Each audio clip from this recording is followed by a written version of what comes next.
Come along with me to make gluten-free crock pot mac and cheese. Look at this. Look at the thickness. Look at the cheesiness. Just follow along with me. Let's get going.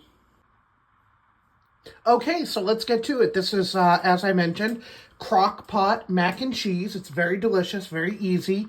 It's 4 cups of milk into your crock pot.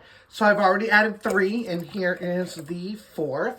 And then it is, you want to add evaporated milk. This is a 12-ounce can, and the cover wouldn't come completely off, so I made a spout. You want to add that. Also added to your crock pot mac and cheese, I use Cabot. Cabot is affordable. It's gluten-free. Some of their items are not gluten-free. Like, I know their cheddar spreads in the tub. They're like pub cheese. Those are not gluten-free, but their cream cheese, all of their cream cheese, all of their bar cheese, and all of their shredded cheese is gluten-free. So that is what we will be using today. So I'm going to go ahead and add an 8-ounce block of cream cheese. Woo! Oh my, I literally just got that everywhere. It's hard to do this with one hand. I'm going to add some spices, so give me a minute and we'll get to those spices. Okay, here we go with the spices, and make sure you're using gluten-free. And so garlic powder, I just add about, a couple tablespoons of that. A couple tablespoons of paprika. I use smoked. Doesn't really matter. Onion powder. A couple tablespoons of onion powder. Then at this point, you're going to stir. So let me get my handy dandy spoon. And you just want to kind of get there you go. Just get the spices in there. It's not a heavy stir. And I'm going to add my favorite, jovial pasta. This is gluten-free. And I use the elbows. I'm going to talk a little bit about pasta. When I first made this, I love spirals. And I tried to make it with spirals. But spirals take forever to cook. They are the longest to take to cook. So they didn't cook. And the mac and cheese was kind of crunchy. Not crunchy, but just stiff, like not good. So you make sure you get the elbows is all I'm getting at. And this is a 12-ounce box. Pour the whole thing in. And then you don't really want to, you just want to make sure everything's covered. So get those noodles in there and make sure they're covered. The next thing we're going to add is the cheese. I do recommend shredding your own. So we'll get to that in one moment. This is my cheese grater. I got this off Amazon for, I think, $15 or $18. And it's absolutely effortless. It has a little thing that you pull in the back so that it won't move. See how it won't move? And I always use, I don't know if you can see those grates. I always use the largest grate. So this is Cabot cheese. And it is a full 8-ounce bar. And dump that in. That is Monterey Jack. And we're going to add more cheese. Okay, more cheese. This is sharp cheddar. So Cabot has seriously sharp and regular sharp. I use the regular sharp. You can see how this is looking. It looks like it's just all cheese. But do not stir that in.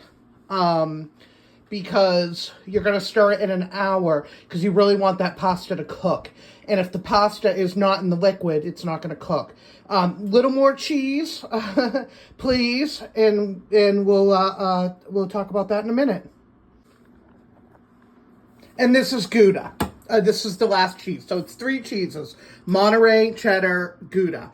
Now with the cheese, I don't know if I mentioned yet, and if I did, I'm just going to repeat myself here. 8-ounce bars, so 3 8-ounce bars, so 3 cups. Just kind of level that off. Turn this on to high and cover it. The cover's right over here. Cover it. And then I'll see you in an hour. That's when we're going to stir it, is in an hour. Okay, so magically an hour has gone by. Excuse me, I'm sorry. Anyway, you want to stir this. I already stirred it off camera because, you know, I make a mess when I'm trying to hold the camera. It should look like this. Solid liquid. The cheese is melted. the pasta's all stirred in. Break up the cream cheese. You will notice that it's still kind of solid at that point. So if you're using a metal spoon, just kind of chop it up a little bit, as you stir. And then this is going to go back with the cover on, and it's going to sit for another 45 minutes. Okay, so I hope you got that little message that flashed on the screen there. It's an hour and 45 minutes.